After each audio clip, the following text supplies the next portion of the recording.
Ang movie ito kung gusto ninyong mapanood ay maaari natin mahanap sa pamamagitan ng title na A Family is Love. Kung nakikita nyo sa mga sitwasyon, sa mga oras na pinapanood natin ito ay talagang maluluha tayo dahil napakaganda ng movie na to.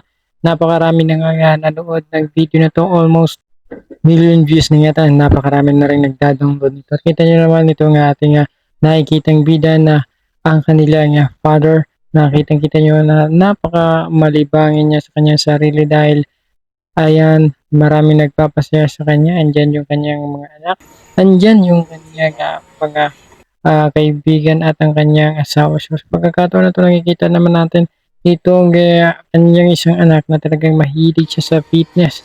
So, iyan ang kanyang ginagawa at araw-araw naman namamasyal ang kanilang father at namimingwit ng isda. As pagkakataon nito ay makikita nyo naman itong isang bata na talagang ang mga tinuturuan ng kanilang teacher. Ngayon, kita nyo itong isang lalaki na to ay asawa ng kanyang anak na talagang mapagmahal ang kanyang asawa. Kitang-kita nyo naman kung paano sila nakikipag-communicate dahil yan mismo ang kanilang trabaho. Then, kita nyo, habang namimingwit at nakita nyo naman na binuksan na ang gasol. So, ito nga, ang napakalaking dahilan ng kaniyang pagkawala. Yung ginawa niya na pagsindi, nakatabi ang gasol. So, itong lalaki na to, ayan, yan yung mismong partner nitong babae. At yan ay marami ding tinatangkilik at napakarami lang mga inaayos na kaso. Sa pagkakataon na to, mapapansin mo naman ang pinaka-big boss nila. Then, tinawag niya ng kanya secretary at marami siyang ipapagawa. At ito naman nga ang tinawag na si The Father na talagang mapagmahal sa kanyang pamilya at biglang yun ang pinakamatinding nangyari sa kanya.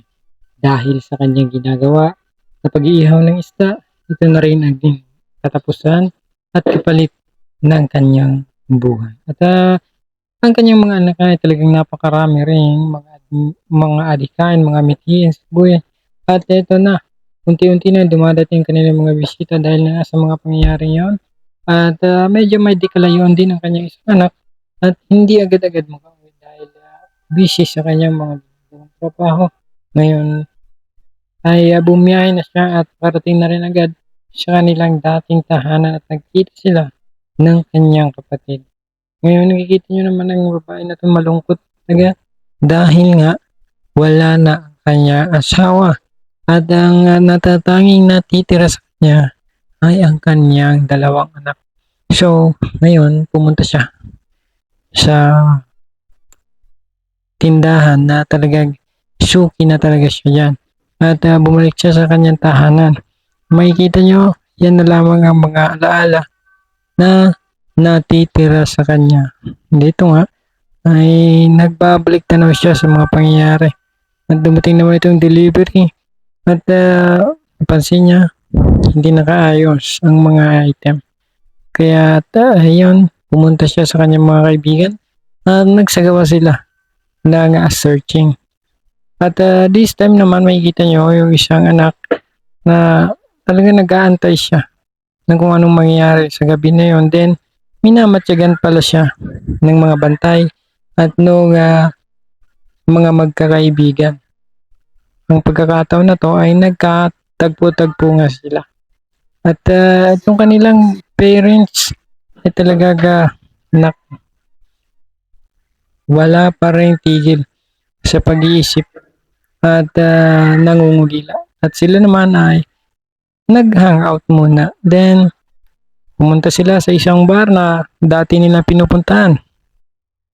Dito ay nakilala niya ulit ang isang lalaki na to na nagpatibok muli ng kanyang puso at gusto niyang dito ay magpakalinga muna dahil ito na nakikita niyang pagkataon para maka-move on sila sa nangyari.